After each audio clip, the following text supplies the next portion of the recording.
Hey, so my name is Captain Galen King, coming from the National Training Center, and I currently serve there as a rotational planner. So as you guys can see here, the topic for this discussion is going to be CTC lessons learned. So all of us each represent the respective combat training centers, myself from NTC, and then we have JPMRC and JRTC.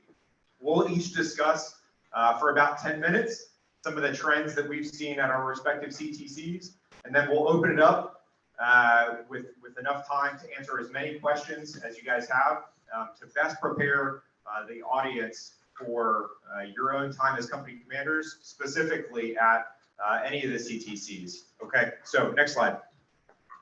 So, beginning with the National Training Center. So the first slide here is really going to talk how is the National Training Center changing and modernizing to replicate the threats and changes to the operational environment that we've really been discussing for the last 24 hours at this conference, based on changes to threats and emerging technologies, and then ongoing or past conflicts. Okay, so the first one is the transparent battlefield. So really to replicate this, 11th Armored Cavalry Regiment Black Horse is doing a lot to help prepare units to really understand and be able to meet the challenges of a transparent battlefield. So in the case of Black Horse, what that looks like is their is leveraging ELINT, SIGINT, OSINT, really, and then paired with all of their DTG and BTG reconnaissance, plus swarms of COTS, unarmed and armed drones and UASs to be able to effectively target and then detect units while they're executing the rotation. So as you can imagine, this turns into significant targeting and significant IDF throughout the rotation. So that's really the second point. So and I think Black Horse 6 is here, so you probably can attest to this. Or so, Alon's to you. So Black Horse, based on this heavy amount of target acquisition and sensing across the battlefield, typically shoots 3 to 4 times as many tubed and rocket missions as any RTU that we see in the box, right? So that contributes to a very realistic OE because it demonstrates the omnipresence of fires in future conflicts. And that helps us not only make the training environment more realistic, but what it also does is it helps to make our command posts specifically more survivable and more effective because they're constantly targeted by Black Horse fires throughout the rotation. The third point is that as NTC continues to train brigade size elements that are enabled with joint, multinational, and echelons above brigade assets, we are also capable of training division staffs as well. The current rotation that's currently going on at NTC, rotation 22-10, we have 2 1AD currently executing in the box, while we also have all of 1st AD's command posts also executing the box and executing a constructive CPX simultaneously to the actual live brigade. So that's how we're moving to help beginning to train divisions as the decisive element in the Army of 2030. And then the last point there is sustainment and focused regen. So as we've seen in Ukraine and as we've talked about for the last 24 hours, sustainment and logistics remain a central part of what NTC trains units on. And specifically regeneration, so that's the process coming out of the rotation before units deploy back to home station, is something we focus very heavily on. And I'll tell you that, you know, for company commanders, who's I think the preponderance of the audience here, the focus is making sure that your entire fleet is reset, is over 90% OR before you return to home station, and likely are deployed you know, worldwide, so that you have the requisite combat power to accomplish your mission. Next slide, please. So specific to company commanders, So I've kind of laid out 7 points, and I'll move through them rather quickly so that I can give more time to the next briefers, and then most importantly towards questions. So the first one there is, and again, this is specific to company commanders. So the first one is preparation, ERSOI, and generating and building combat power. So put bluntly, company commanders have to build and generate combat power to really remain relevant at any of the CTCs, okay? That's how you build options for your commander at either the battalion or brigade level, is by generating and maintaining combat power. And that starts before, obviously, you get to any of the CTCs. Specific to NTC trends that we see is units that do thorough, in-depth, 2 standard services prior to the rotation are typically successful, right? Units that do not, it typically shows up on training day, training day 3, when we see their maintenance slant go over a cliff, and then they are not able to have any combat power to provide, again, to their battalion or brigade commander. We see that as well with communications as well. Candidly, units that can't talk can't fight, right? So at the company level, investing heavily in both FM and JCR or JBCP at home station before you arrive is essential to making sure that you have the requisite combat power to execute your mission. And then the third piece is during RSOI, focusing heavily again on validating your mission command systems at the company and battalion level. And then third thing is focusing on lethality and investing heavily in terms of leader time to ensuring that all your systems are bore-sighted and that you're able to kill with miles, whether it's a Javelin, a Bradley, or a tank. And that will absolutely ensure that you're successful during the rotation. So the second thing that I really want to talk about is time. So at the company, troop, battalion, or battery level, you are always going to be in a race against the clock, okay? There's always going to be really too many requirements, a lot of priorities that have to be executed prior to the execution of any mission. So what I'd say is focus heavily while you're in garrison at home station with refining your command post procedures and the roles and responsibilities of your company XO commander and first sergeant in terms of how do you set priorities and then ensure that you're tracking task completion, whether that's PCCs, PCIs, key rehearsals, or COMEX or maintenance, whatever the case is, make sure that all those things are accomplished before mission execution, because all too often we see many priorities published, but not many tasks completed, which absolutely leads to a lack of mission accomplishment. So the second thing is really at the platoon level is, again, there's not a lot of time for platoons to execute TLPs, and there's not a lot of time.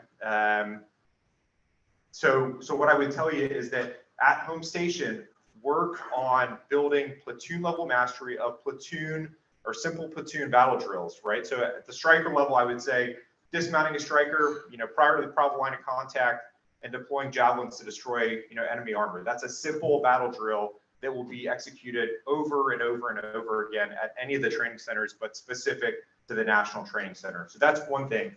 And then the second thing is streamlining your TLP process. So, for all future company commanders out there, I would spend a heavy amount of time coaching and training your platoon leaders on how to effectively and in a streamlined fashion execute the troop leading procedures so they can rapidly get information out to prioritize time towards PCCs, PCIs, and key rehearsals. Time spent doing PCCs, PCIs, key rehearsals, and then enabler integration, I think is really what we see that differentiates, good from great units, specifically at the NTC.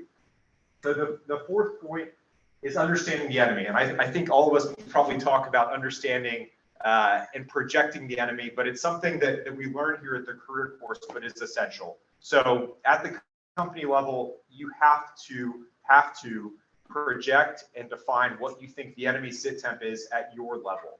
You have to do that. Okay, for every operation, you need to understand where the enemy is, or at least make a best guess of the enemy sit temp so that you can project where he's in placing key weapon systems, and from that, in place where you think the probable line of contact is, because obviously that has outsized impacts on determining your movement techniques, combat formations, dismount points, and how you're employing fires, UAS, and the different capabilities of your platforms if you're in a mechanized or motorized formation. But I would say that is an essential building block to being successful at any of the CTCs, again, specific to the NTC as well, though. The fifth point is combining arms in the company team. Okay, so what I would tell you is that more often than not at the company level, it's uncommon for companies to fight purely organic. So with 3 organic Stryker platoons or 3 organic Bradley platoons, I would say it's more common for companies to fight with a blended task organization or the task organization that's augmented with engineers, a tank platoon, PSYOPs, or all these other different elements, right? So what I will tell you is that you need to spend added time doing enabler integration and key rehearsals with all of your task organized attachments as part of your formation. So executing that enabler integration early on and including them in your rehearsals is essential. The second thing is really combining arms, okay? So a lot of times people think about combining arms in terms of conducting a giant brigade-sized combined arms breach. And I would say absolutely, that's an example of where we're combining arms. We're using FA, aviation, mortars, maneuvering elements, et cetera, to achieve a desired end state. What I will tell you though, is that companies that are successful combine arms at every phase of the operation. Specific to attacks into urban areas, we've seen companies be very successful that are employing dismounts with Bradley fighting vehicles, with tanks in a city, with organic mortars and engineers to all be able to, like I said, combine arms to be able to defeat the enemy in complex terrain. So I would say is look for all opportunities to combine arms, really at any of the CTCs, but specific, again, to the MTC and the complex urban terrain. 6 is managing transitions. So as everyone knows, the fight at any of the CTCs is about managing transitions and the constant transition from offense to defense, defense to offense. Okay, so what I would tell everyone is that in understanding your roles of the company XO, the commander, and the first sergeant, I would define clearly who is going to be, or which people are going to be the people that are assigned to kind of help manage the transition from an offense to a defense or a defense to the offense, and rapidly doing so. So as soon as we've seized an objective, we need to immediately transition to consolidating gains, executing CASEVAC, medevac, conducting resupply, and then immediately moving into a hasty, then deliberate defense with all the steps of engagement area development that come with that. But understand that the enemy is always looking to take advantage of those transition periods. So you always have to assign leaders who are rapidly helping you navigate that transition so that the enemy can't exploit those seams and kind of the pauses there. And then the last point before I hand over to JPMRC is Regen. Okay, so the preponderance of the units that we've worked with have all gone and deployed to a real world mission almost immediately after their rotation at the NTC.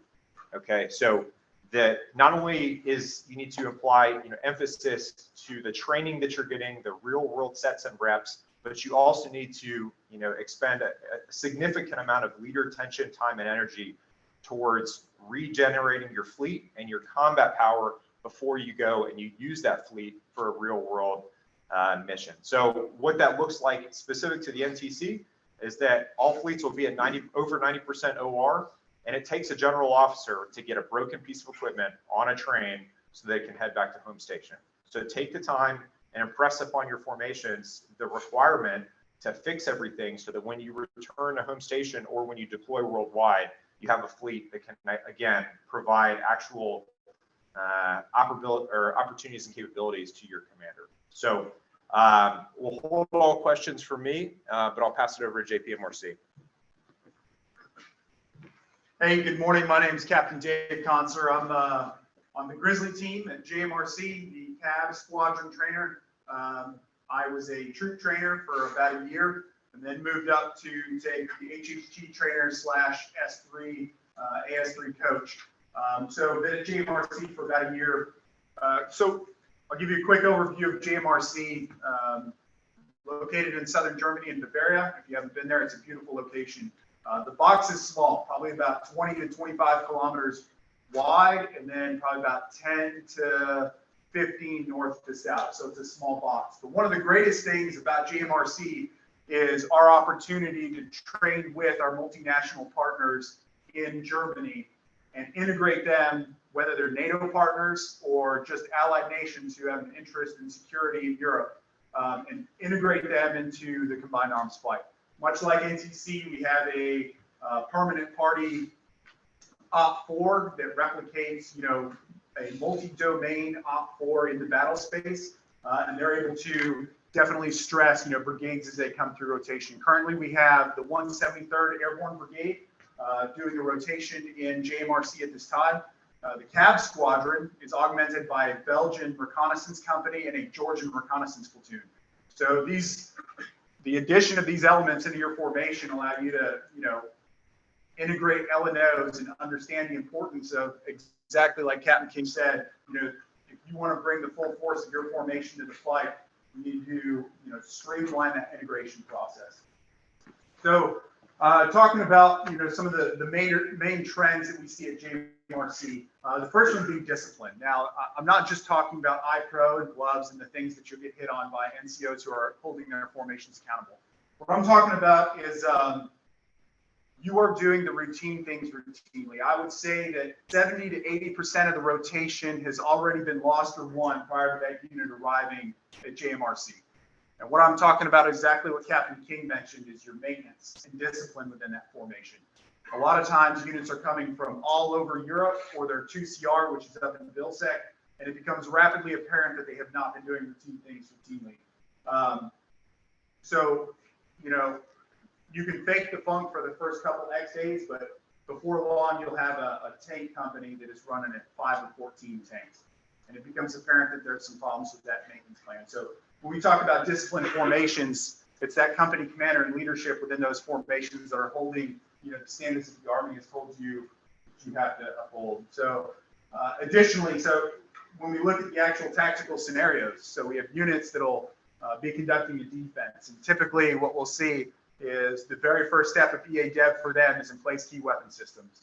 So when you look at what I've got up here on the slide, so this is a range card, which I would say, unfortunately, is very characteristic of formations that come through. But I will tell you that at least they took the time to try and do one. So it may seem like something that is not, that shouldn't be a problem at your formations, but you'd be astounded at the number of units that come through and will not do a routine thing like a range card or a sector sketch and pass it up to their company or troop and up to squadron. And what that ends up doing is up in the top right corner, this was an engagement area that one of our troops came through that they developed, and they didn't proof the engagement area. So you had an entire company massing in some low ground because they didn't follow the steps of engagement area development. Obstacles were unobserved, and they were unable to actually do something that you're all learning here in the career course, which is engagement area development. Additionally, so there in the those bottom two pictures, so you got hull versus turret defilade. A lot of times units, you'll see them, they haven't done the training at their home station. Leaders aren't comfortable maneuvering, don't understand transitions from movement to maneuver.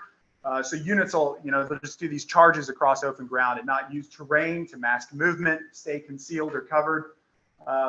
It really becomes apparent when you have formations like our multinational partners. So in that bottom right corner, you have a Lithuanian UAS hide site. They built that in about an hour, and they're launching a Raven equivalent from that to observe enemy positions. So their reconnaissance and LERS teams are just, it is absolutely astounding to see them work and the competency that they have at the junior NCO level.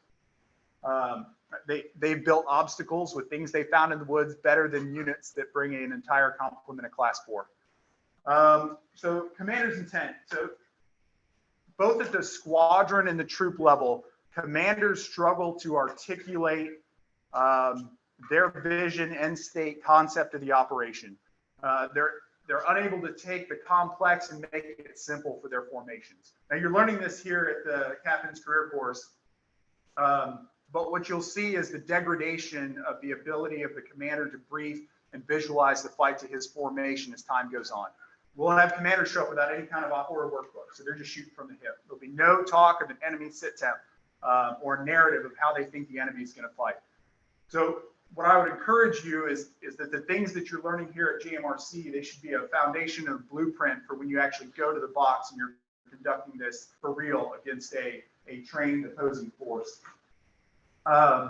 Additionally, the commander has a big role when you're actually out on the ground and driving the tempo of the organization. I have seen the Delta 1-4 Cav from 1st Brigade 1IB. I had a commander, he was a proponent of rehearsing everything through multiple means. He did radio rehearsals. He was acting as the squadron reserve as the tank troop within a Cav squadron. And if he couldn't get and actually do a live rehearsal to reinforce those Cav troops on the screen, he would conduct a radio rehearsal. So always take the time to improve your position and be prepared for transitions and your inevitable call in the fight. And then I think the last one, this is one of those that is absolutely an imperative for you troop commanders and then influencing your platoon leaders and NCOs within that formation. You've got to show up to Gmrc, NTC, JRTC and want to win. Though there will sometimes be some apathy and malaise, but units are there. They've been on a regionally aligned forces rotation there. They've been in Europe for 6 months. They've been ground down. But when you leave here to go to your formations, you will probably be surprised by the reduced amount of time that you might think you have to train your formation. When you go to a CTC, you get protected, dedicated time to have realistic force-on-force training. And you need to take advantage of that as a company or troop commander to go and train your formations. Sometimes we'll have units show up and the first thing they want to do is nighttime drivers training. It's a good way to judge the level of preparedness of a unit is if during the expeditionary RSOI, they're driving around white light. So take the steps leading up to that rotation to enable success, whether it be nighttime drivers training, your GST, gunnery, and ensuring that your communication systems are all prepared. And the last thing that I'll leave you with, so it's like my sales pitch to be an OC. So you're all going to go from here and you're going to do some staff time, take a company or a troop in the line. Becoming an observer controller or observer coach at one of the CTCs is probably the best way to stay relevant and up to date with doctrine. And you get the firsthand exposure to see what units do well and what units do poorly. Some locations like Gmrc are wonderful. NTC, JRTC, I'm not going to try and sugarcoat some of those locations, but you want to stay relevant in doctrine and your ability to maneuver forces and understand what the future life of a field grade officer is. I could not recommend a greater opportunity to serve as an observer coach at one of the CTCs. I will hand it over to Cap Mueller for JRTC. Good morning, Captain Miller. I'm at JRTC Task Force 1 right now. So if you look at the screen, this is a quick overview of what our box looks like. It's approximately 16K wide by 28K long. However, about 90% of it is very restrictive for mounted forces. Come January, we're going to have 2nd Brigade 4ID come through, and it'll be very interesting to see how well they handle this terrain when they're pretty limited to the roads. That's something to keep in mind. Next slide, please. Okay, the bullets at the top are things to think about, concepts to think about how you can stay nested within the battalion and the brigade content as you are maneuvering your company through the box. But so I'm going to start out and say, as a platoon leader and commander, when I was at JRTC, I was victim of these challenges as well, but units are getting better. So first, some positive trends. What we've seen units do over the past 6-7 months that they're continually getting better at are not using the roads. Generally, everyone is focused on that key terrain, those low water crossings that help those vehicles maneuver the box. So they'll just stick companies along the roads to try and retain that key terrain. However, they realize that usually that key terrain turns into TRPs for Geronimo. So they're getting a lot better about spreading out, using that dense jungle to infiltrate Geronimo and then control the terrain from relative advantage. And then improved employment of HE. Companies are getting a lot better incorporating their 60s then also knowing how to use their priorities of fire. Improve understanding and execution and engagement area development. The defense is something that we're pushing pretty hard here, but commanders are doing a lot better job of understanding this to actually do the 7 steps. And the biggest thing, they're getting a lot better about rehearsing it. Like the previous speaker said, they're doing physical rehearsals and FM rehearsals, which pay off because that reduces a lot of friction and confusion once Geronimo starts trying to penetrate those defenses. And then knowledge and key weapon employment. That was really specifically with their AT systems, with their Carl G's and AT4s. They're getting a lot better at understanding those capabilities and where to place them and when to use them. And then understanding small unit tactics. They're getting a lot better at knowing how to maneuver squads and platoons, and then how that also ties into their adjacent units. Some common trends.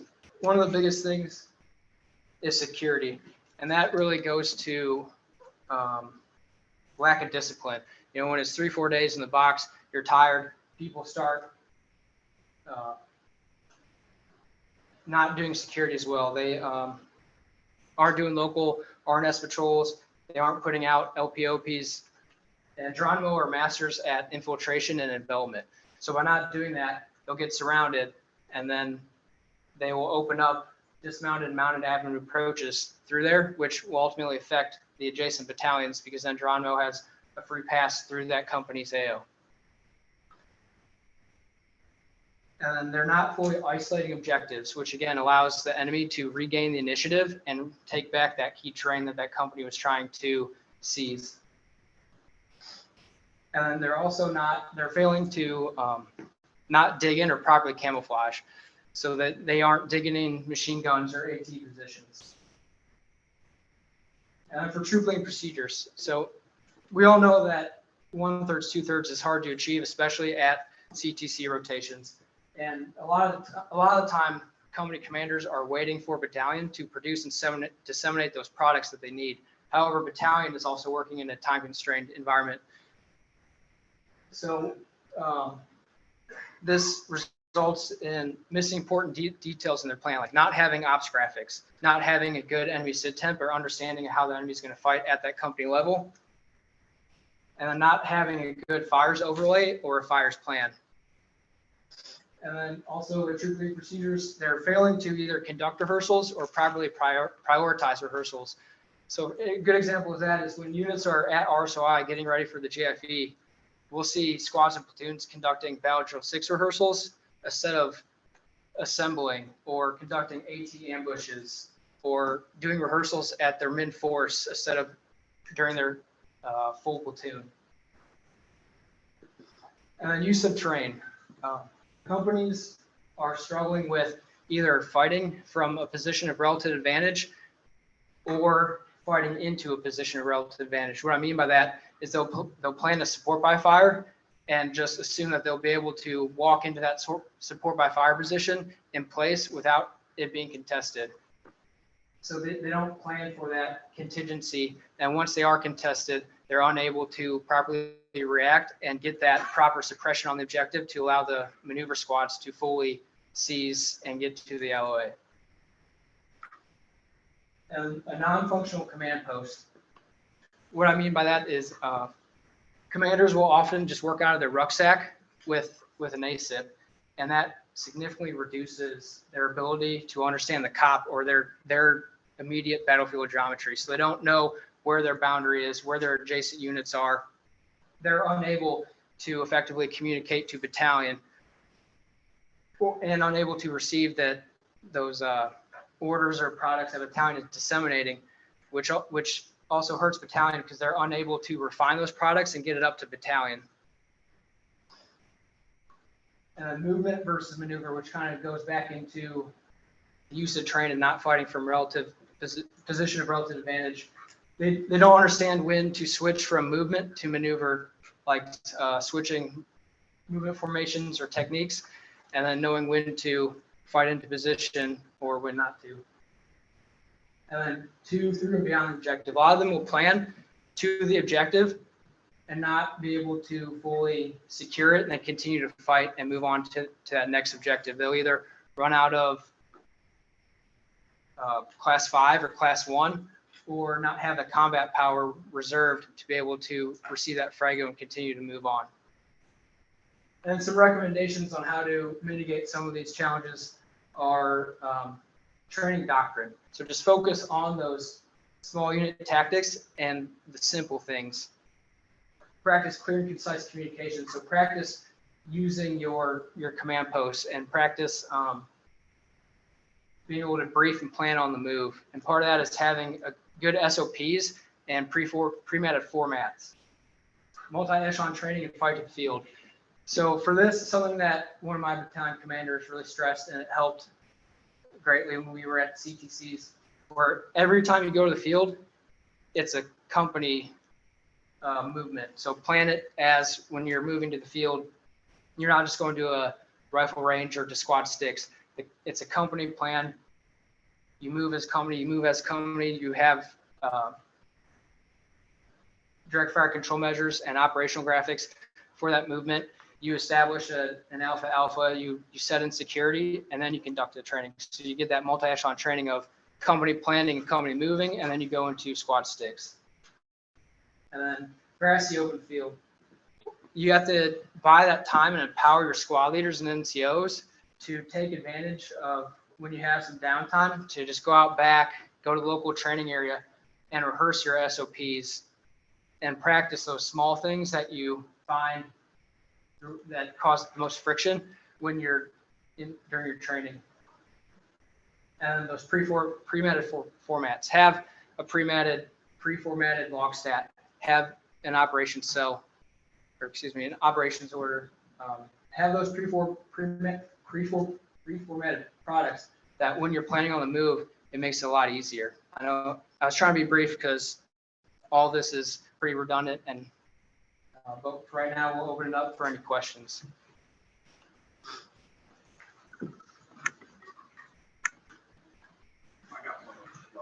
Yeah.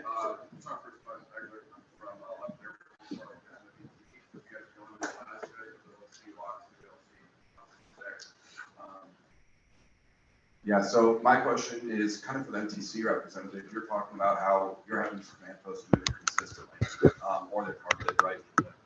Electromagnetic signals and all that. Well, in the last we have our thermal temperature, and that's our biggest thing that we can't get rid of because that's our survivability. So our mobility is also super decreased because of the terrain and the weather. What are the things that those command teams are doing to maintain the rest cycle to keep their people good for the duration of the box while they're moving? We're talking specific to the command post? To the command post and all the zones that are assigned to them, that they can't stay stagnant. They have to keep moving forward. At the company or battalion level? The company level. Okay, yeah, so I would say really at the company level, I think they need to follow kind of the same battle drills as the platoons, right? They were executing survivability moves.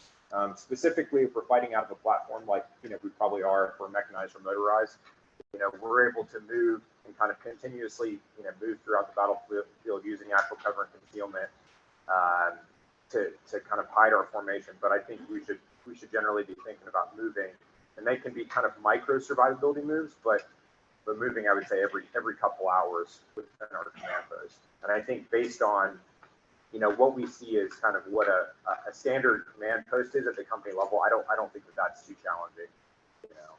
We see, a couple strikers or a couple Bradleys stacked up to each other with a camo net thrown over the entire thing, in some restrictive terrain.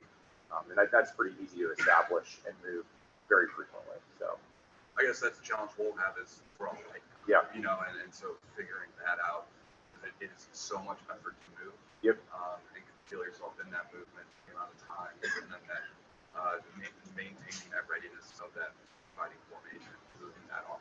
Yeah, absolutely. And I would say, and like I said, I would invest heavily in identifying kind of the perfect form and function of the company level command post while you're in garrison, and understand, beyond just the company XO, the first sergeant and the commander, what are the roles, at least in motorized and mechanized formations, what are the roles of all of our drivers, our VCs, our maintainers that are all kind of part of that command post, part of that headquarters? What are they all doing to ensure, like you said, commander can still sleep, first sergeant can still sleep, and XO can still sleep at some point. But yeah, absolutely.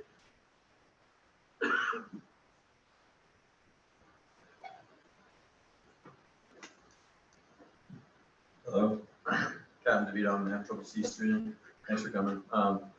My question is kind of about one of the main themes that we've had throughout this conference is if you can be seen, then you can be killed. So my question is kind of, as a company commander, when you're looking at if you can be seen, you can be killed, how much decentralization are companies trying to employ, and at what level is a company commander just operating off commander's intent?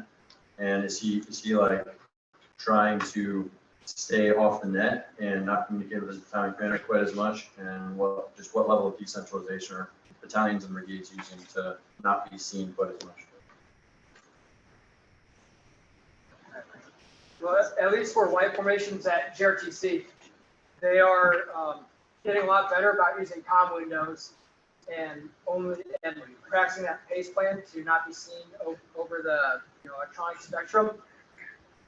And they're more comfortable with fighting off of task, purpose, and intent.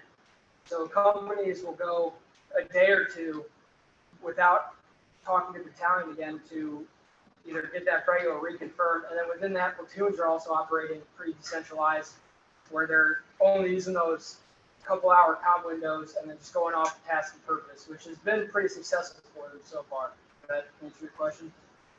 Yeah, I got one of that. Hey, so I'm going to share a vignette from Gmrc.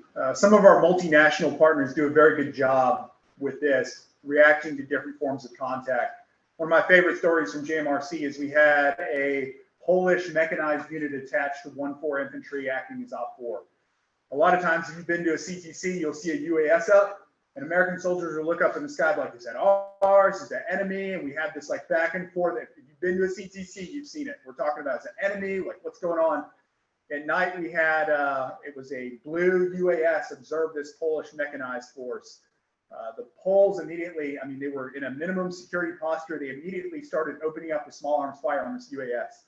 It had to go back for batteries. By the time they came back, that Polish unit had displaced. So when we talk about surviving on the modern battlefield, it's not a passive survival. You have to actively be taking steps to ensure your continued survival on the battlefield so that you're not destroyed by indirect fires.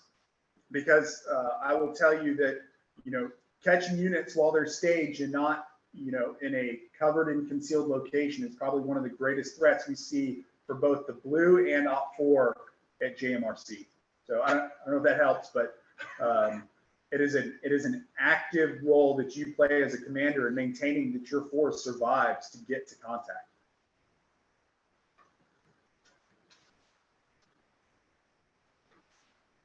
How you doing, gentlemen? Captain Jordan at 194th OSIT.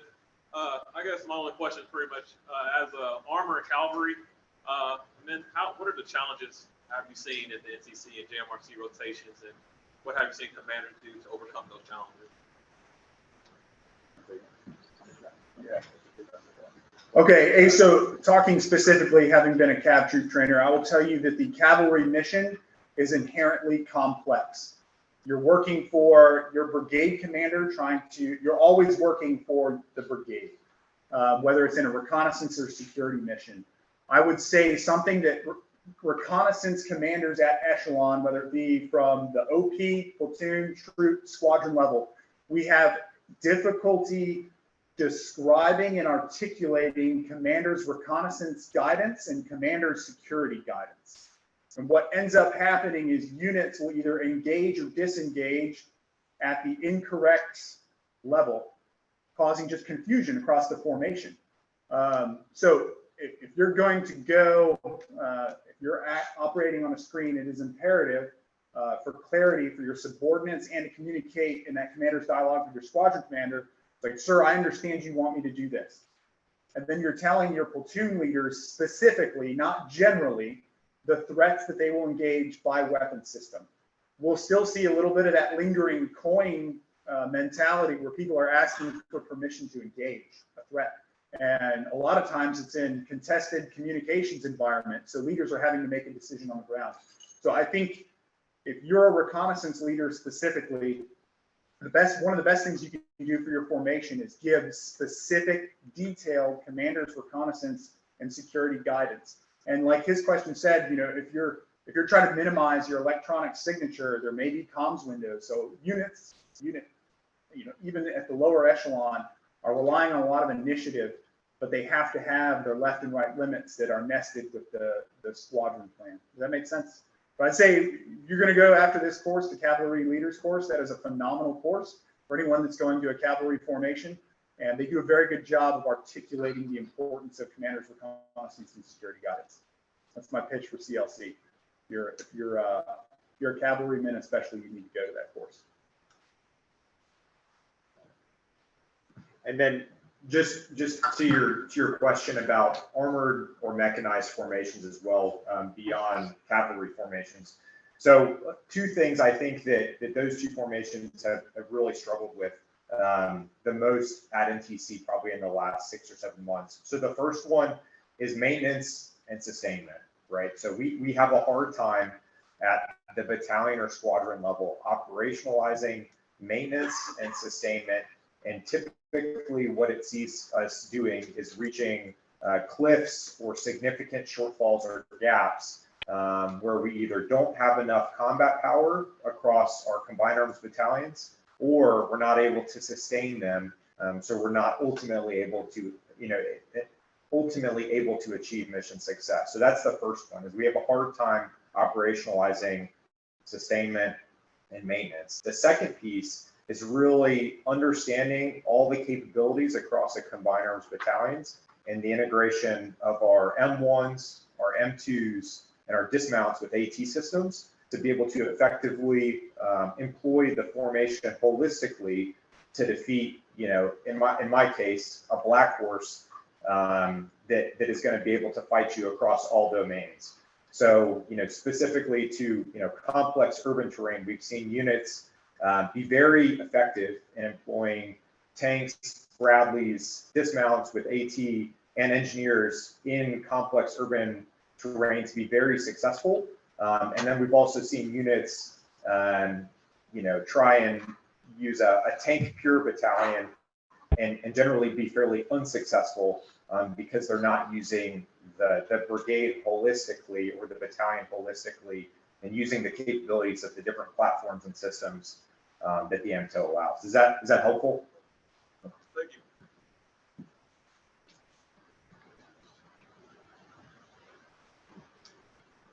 Gentlemen, Triple C student, Kevin Dingus. My question is, moving with the Army 2030 concept where artillery and fires can go back up to division level, have you already seen or do you foresee issues with access to fires down at that battalion and company level moving forward? Yeah, so at least at GRTC, yes, we have seen a lot of friction, and there's a bigger time window from when they called that fire mission to when they start seeing effects. And a lot of that has to do is clearing ground all the way up to that level.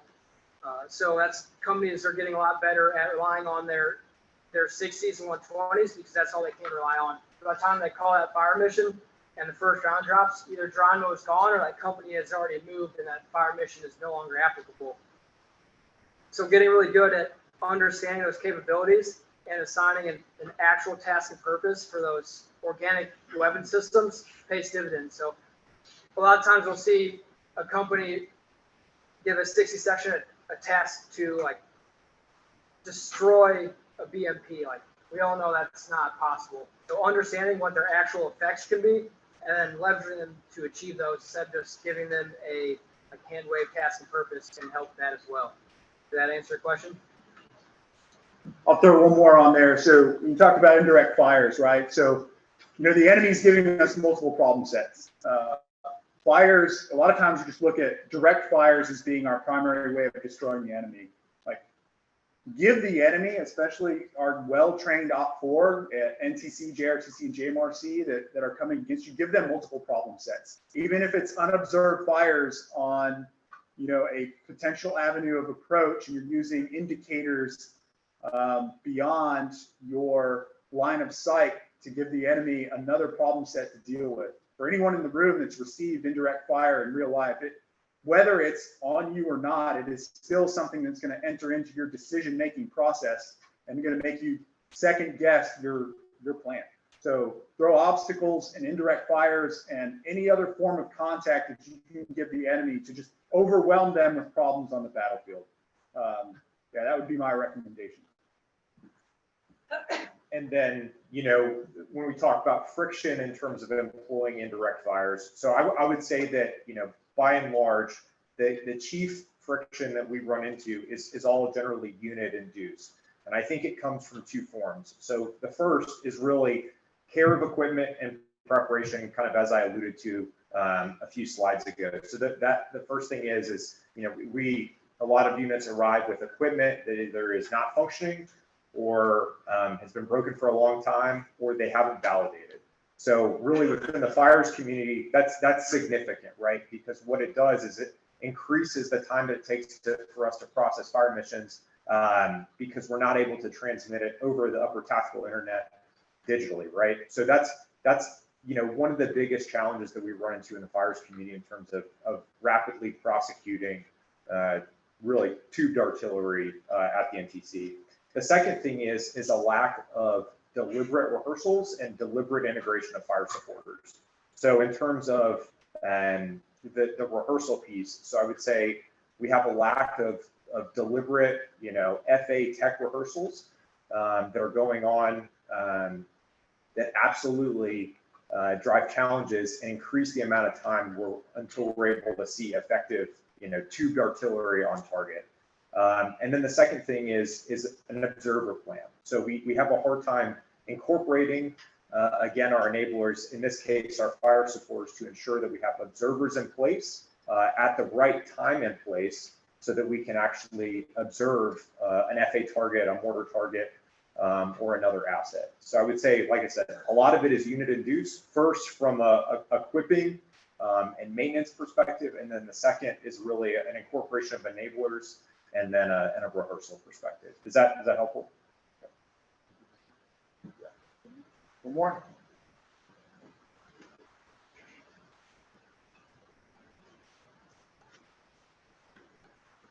Gentlemen, switching to a multi-domain like fight, is there any like novel ways that you've seen, at least the company level below, utilize enablers to combat like the electronic warfare spectrum of, you know, whether it be using VROD, VMAX, or like the V system to help the survivability of those formations?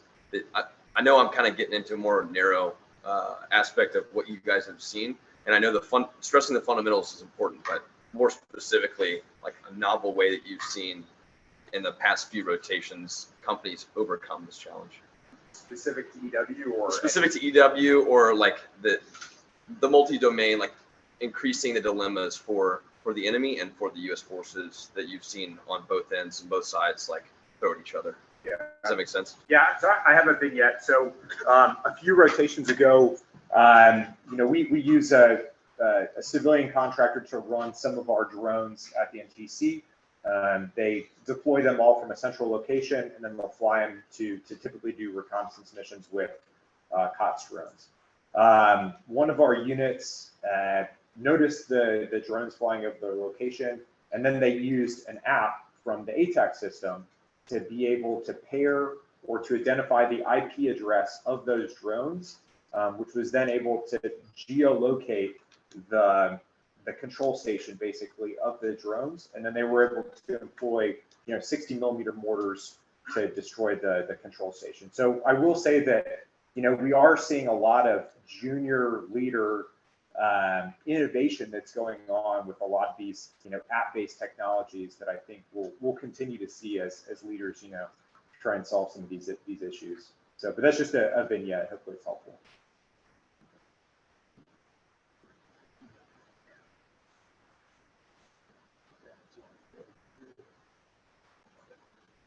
Any last questions? That was kind of quick. So for units trying to reduce their signature, either visual, because we know NTC, DRTC, there's OPs everywhere, you're almost constantly being visualized, as well, try to reduce your electromagnetic signature. What ways have you seen units do a good job of mitigating that while maintaining synchronization through large-scale operations? So, there's kind of yeah, I mean, it's absolutely challenging. So that's kind of the first thing. The second part though is, in terms of finding cover and concealment at NTC, I think there's a thought that because it's a desert, it's really open and you can see everything. But there's actually, a significant amount of restricted terrain and wadi networks where you can hide entire formations without them being seen. So that's the first thing, is that we can use natural cover and concealment to hide, company-sized formations. But the second thing, and this is something that we're obviously moving out on, but we haven't completely cracked the code yet on, is how do we use comms windows or emission windows to ensure that we're decreasing our EW signature. And I think that mostly affects, or that affects more our mechanized and motorized formations, which are just more reliant on it because we're typically farther distance away from each other. So we haven't cracked the code on it, but I know that there are multiple units that are already starting to work on comms windows or comms blackout plans to decrease their signature and then also disperse their elements. But I think, culturally it's challenging because for a long time we've used to being able to see every element within our formation, and we do rehearsals well together. So we're already starting to see units start to be more dispersed and start to kind of break that cultural impediment a little bit. So. And then at Pulp, the biggest thing is every time you stop, you just start digging. It doesn't always have to be too standard, name tape, deadwood, but at least get something dug and then incorporate your camo nets, either over your vehicles, your little HQ command post area, or over soldiers. And also, we are seeing a lot more dispersion, even within companies. So then that ability to understand the common operating picture and get those operational graphics down to platoons is huge. Because they'll be able to at least know where, over a map, where their closest element is.